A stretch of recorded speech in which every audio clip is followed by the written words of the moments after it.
नमस्कार। आइए आज एनालिसिस करते हैं ऑपरेशन सिंदूर के कुंडली की।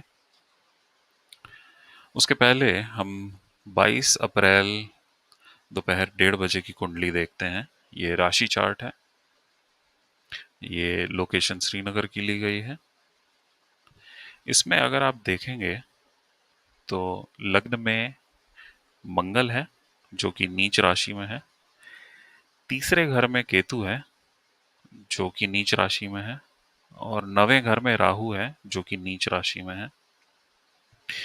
चंद्रमा मकर राशि में था। ये दोपहर 1:30 बजे का चार्ट है। लेकिन अगर दोपहर को 2:15 बजे का चार्ट देखा जाए तो उसमें आप देखेंगे कि लग्न के अगले घर में केतु था और लग्न के पिछले घर में मंगल था।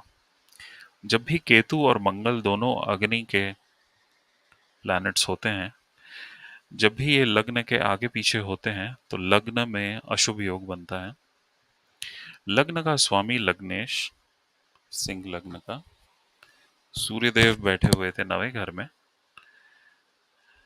और राशि थी मेष। मेष में सूर्य उच्च के होते हैं, लेकिन जो राशि स्वामी मंगल हैं वो नीच के 12वें घर में बैठे हुए थे।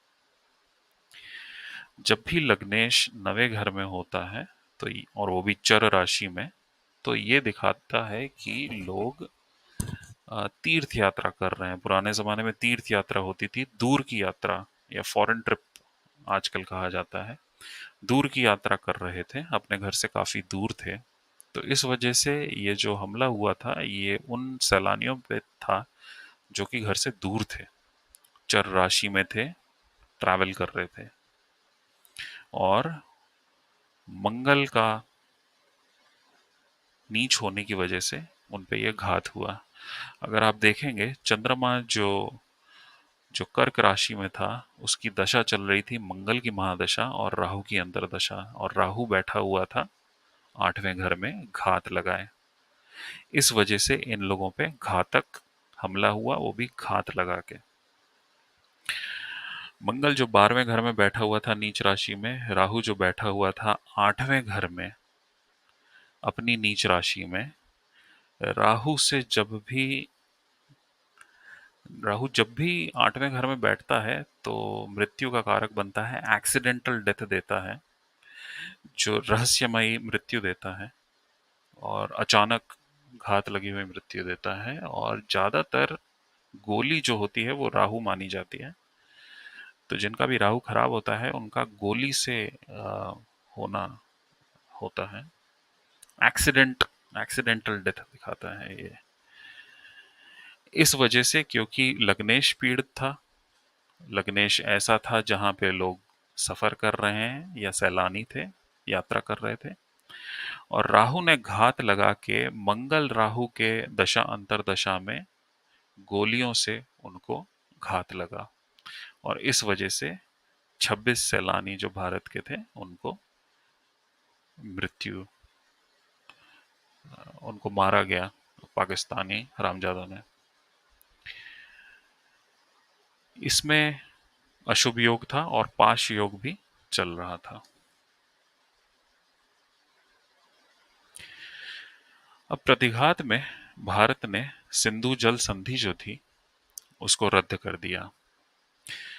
यहाँ पे चार्ट लिया गया है 24 अप्रैल का, करीब 1 बजे का। और यहाँ पे चंद्रमा जो 2 दिन पहले मकर राशि में था, धनिष्ठा नक्षत्र में था, क्योंकि मंगल की राशि धनिष्ठा थी, अब यहाँ पे 24 तारीख को वो दिख रहा है बृहस्पति के नक्षत्र में। लेकिन जो सिंधु जल संधि को स्थगित किया गया था वो शायद 23 अप्रैल को किया गया था, क्योंकि तब चंद्रमा जो है वो राहु के नक्षत्र शतभीष में रहा होगा। तब उसका अबेयंस किया गया था, इंडस वाटर ट्रीटी का अबेयंस किया गया था।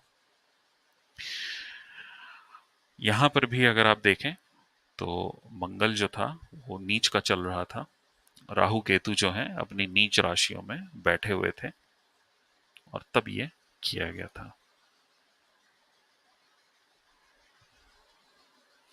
भावचलित में अगर आप देखें तो फिर से लग्न जो है वो करीब 1 बजे पीड़ित था। अब काफी हफ्तों बाद भारत ने प्रतिघात किया, और भारत ने जब प्रतिघात किया तो वो 6 और 7 मई की रात को 1 बज के 6 मिनट पे किया था। आइए देखते हैं तब राशि चार्ट कैसा था। रात को 1 बज के 6 मिनट पे श्रीनगर का अगर लोकेशन लें तो मकर लग्न चल रहा था। लग्न का स्वामी शनि जो है वो तीसरे घर में था, जो कि पराक्रम भाव में था।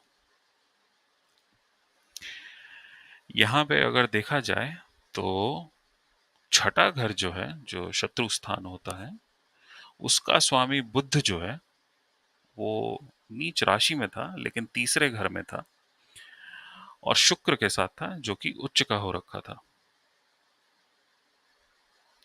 और क्योंकि ये बुध की राशि छठे घर में थी, और बुध जो है वो तीव्रता का सिग्निफैक्टर है, तो ये छोटा सा युद्ध था।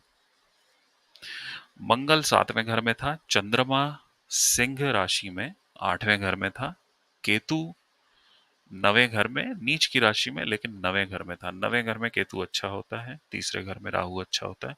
भले ही ये नीच की राशियों में थे, स्थान इनका अच्छा था। और क्योंकि ये रात को हुआ था, आधी रात को हुआ था, तो सूर्य जो है वो चौथे घर में थे। अब अगर इसका एनालिसिस किया जाए तो मारन कारक स्थान में दो ग्रह थे। चंद्रमा जो सबसे प्रभावशाली था वो 8वें घर में था, जो कि 7वें का स्वामी 8वें घर में था, तो ये बहुत तेज मारक हो जाता है।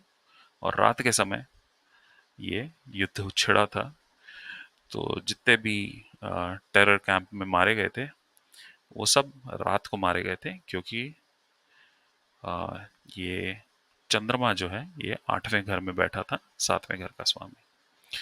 और ये युद्ध इस वजह से हुआ क्योंकि मंगल नीच का हो रखा था, और मंगल जो है वो 7वें घर में था, जो कि चौथे और 11वें घर का स्वामी है।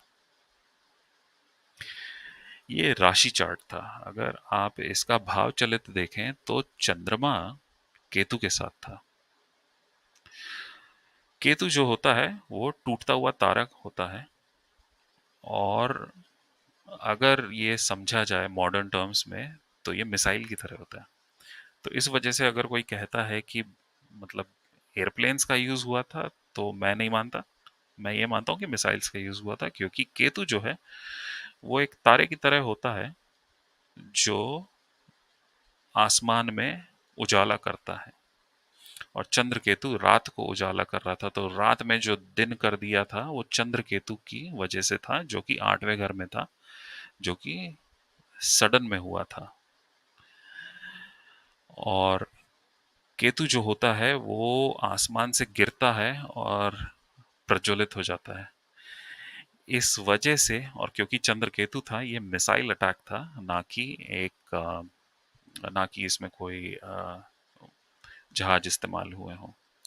तो पाकिस्तान के जितने भी फर्जी दावे हैं वो सब फर्जी हैं। ये है रात को 1 बज के 6 मिनट का। अब ये युद्ध चला 6-7 की रात को, वहां से लेके 9-10 की रात तक चला, और सुबह 10:15 बजे जो कुंडली देखी जाए उसमें आपको फिर से यही दिखाई देगा कि चंद्र केतु जो है वो 8वें घर में था, मंगल अब छठे घर में आ चुका था, और भाव चलित अगर देखा जाए तो शनि भी जो है थोड़े सॉफ्टवेयर्स में दिखाएगा कि पहले घर में था। और अगर मारण कारक स्थान की स्टडी की जाए तो क्योंकि चंद्रमा 8वें घर में था, 7वें का स्वामी, तो इस वजह से वो मारक था। और शनि क्योंकि पहले घर में आ चुका था, जो कि 12वें और पहले घर का स्वामी था, तो इस वजह से वो भी मारक था। तो इस वजह से जो 10 मई को अटैक हुआ था, वो सबसे ज़्यादा क्षति जो थी पाकिस्तान को इसी दिन पहुंची थी, और एकदम तहस नहस कर दिया गया था, क्योंकि बहुत भयंकर अटैक हुआ था, मिसाइल से हुआ था। और क्योंकि शनि प्रभावशाली था और मारक था, इस वजह से बहुत भयंकर नुकसान हुआ था और लोहे की चीज़ों को बहुत वो हुआ था। तो हैंगर्स हों या फिर आपके प्लेन्स हों या फिर कोई डिफेंस इक्विपमेंट जिसमें भी लोहा लगता है, वो सब चीज़ें तहस नहस हो गई। आपको ये एनालिसिस कैसी लगी कमेंट में ज़रूर लिखिएगा। लाइक शेयर फॉलो कीजिए।